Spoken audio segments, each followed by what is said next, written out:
Hello and welcome back to Scottish Car Enthusiasts, and it's now part 6 of the lockdown sessions where we're currently looking at the last edition of Max Power in 2011. So we're just going to kick off here with Project Slam. Does anybody remember Project Slam? The Vauxhall Astra Coupe that Max Power built. If you're looking for more information on this car, then why not check out Project 504 Workshop on YouTube, because they've currently got that car and they're currently working on restoring it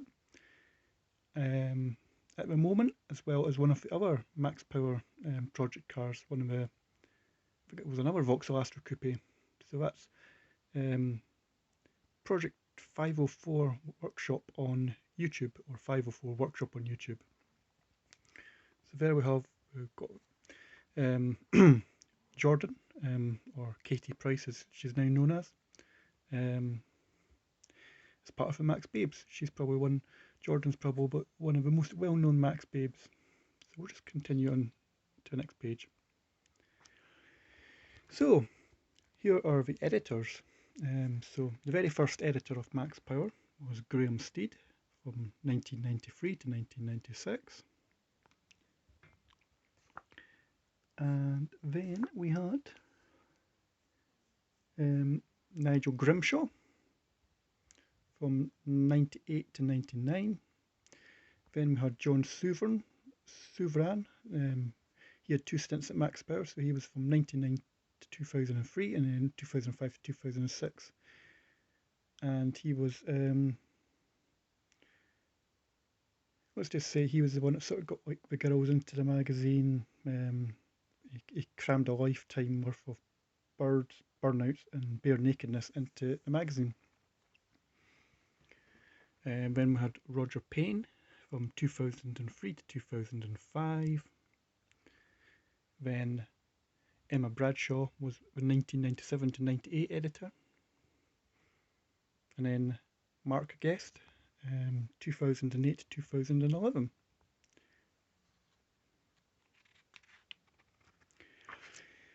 And here are the cars that Max Power built. So we all remember Project Slam.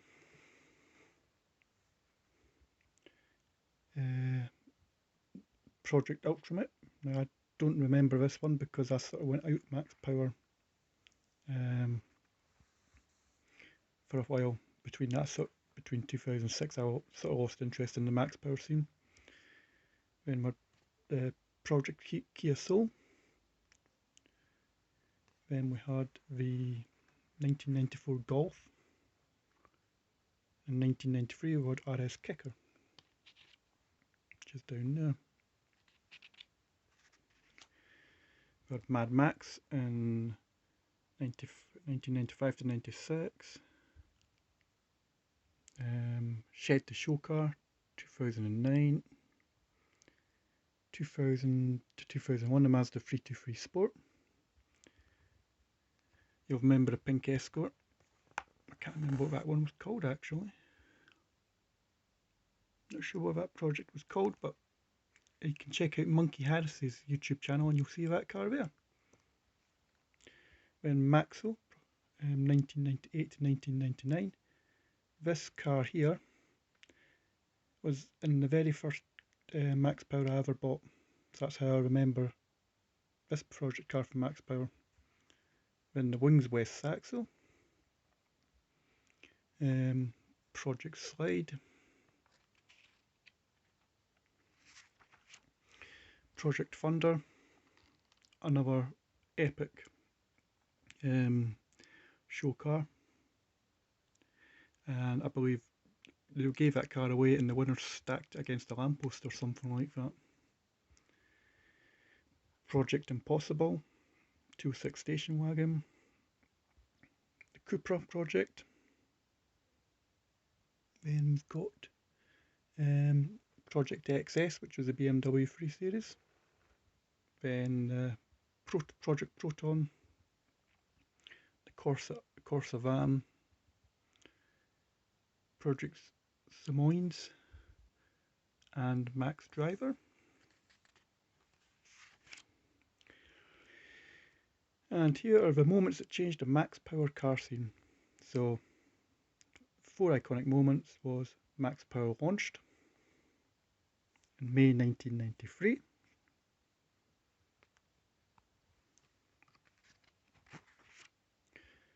The Fast and the Furious in September 2001.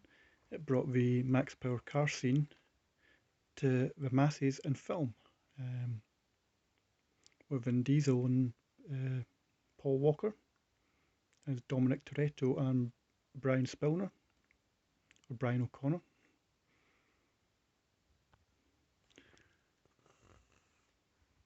Subtle takes over in 2005 onwards.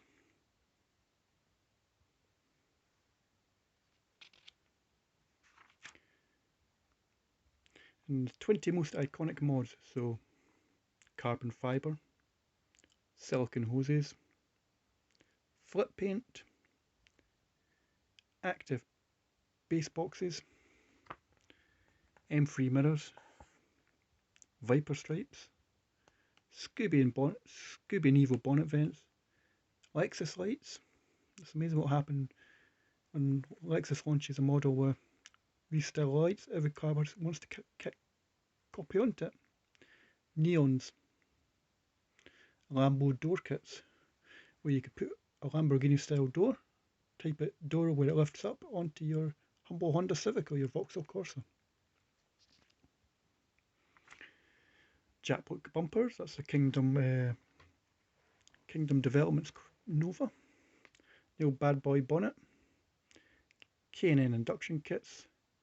Nitrous oxide, and Vin Diesel made that popular as well. And so did Brian O'Connor, or Brian in Fast and Furious, with Danger to Manifold. Stickers. I've got to say, I'm a sticker horse, and my car is covered with stickers still. The free spoke alloys, rotor wheels, BBS split rims, an air ride, and wraps. Wraps is still quite common nowadays. It's an effective modification. Instead of getting like a respray, you can just wrap the car, and when you come to sell it, you can just peel it off and you've got your car back to standard. Cunning stunts. So we had the Dukes of Essex. Now, you'll know the Johnny Smith from the Late Break Show, or the Car Pervert, was on the Max Power books years ago. And he basically painted up an old Sarah in the Dukes of Hazzard colours and decided to do some cunning stunts. Let's just say it was when he went up off there, he took some impact on that. We have the Top Secret Supra on the A1. That's where Smokey Nagata hitting 200 mile an hour on the motorway. Oh, sorry, on the A1. So that's quite a good eye. That's quite good.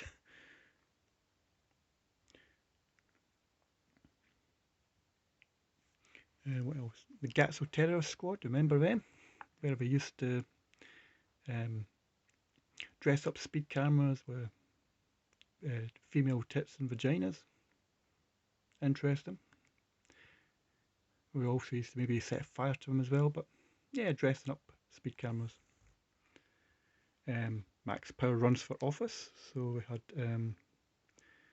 Max staffer Dan Onslow, who you can watch on the YouTube channel Maxers, along with Millsy from Max Power. They fielded Dan as an electoral candidate. And talking to Dan, doing a burnout on London Bridge. So there you go. Dan was always on the scene of Max Power, and Dan's also got Jordan's autograph on his bum cheek.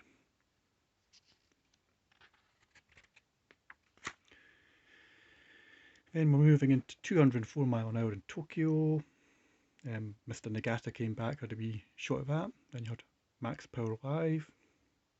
You had the RC radio control car jump. You had Drifting on the A1, the Midnight Club. Again, that was back in Japan. I think I briefly mentioned that as well, where he blew up a Gatso. 188-mile-an-hour jaunt through the Hatfield Tunnel. So all good fun at Max Power done. And we're now just about to hit onto probably the section that most people bought Max Power for back in the day, the Max Power Babes. So kicking off with the most famous Max Power Babe is Jordan, without a doubt. Most Maxers will know Jordan very well. She became a household name overnight, and she even guest edited a sealed section back in 2002 of Max Power magazine. Moving on, we've got Gemma Jones. Don't really know much about Gemma. I'm sure she's on Instagram.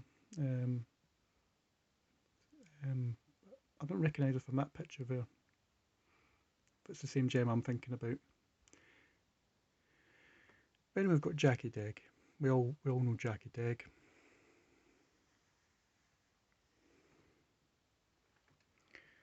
And there she is there. Jackie Degg was another one of the famous Max Power babes from the day. Jackie's now currently a DJ at the moment. She's under the name of DJ Jackie Degg, and you can find her on Instagram as well if you want to know what she looks like now. So moving on to the next page, we've got Joe Guest, another famous page 3 model. That's appeared in Max Power on numerous occasions.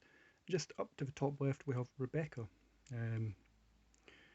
Rebecca is now a DJ as well as Jackie Degg. She's DJ. She's moved on from the modelling scene and is now focuses on her music. And there was an interesting article at the time I'm filming this, is that she spoke to one of the newspapers about how she found it difficult to get into music, and because they thought it was like a man's game. So that's Rebecca there for you, and Joe Guest. And that's the Gemma that I was thinking about. That's Gemma Jones, who is on Instagram, and you can find her pictures on Instagram, as I said. And there's Nicola McLean. She's also on Instagram now, and I think you sort of find her on television. I think you find her on Loose Women. Don't quote me on that, but I'm sure she's mentioned on Loose Women. Then we have the lovely Joe Hicks, the little blonde girl there. And to the left we have my favourite Max Power babe of the time was Karina Weston. Yep, that's my favourite Max Power babe was Karina Weston back in the day. You can just see who's over on the next page. It's Sophie Howard.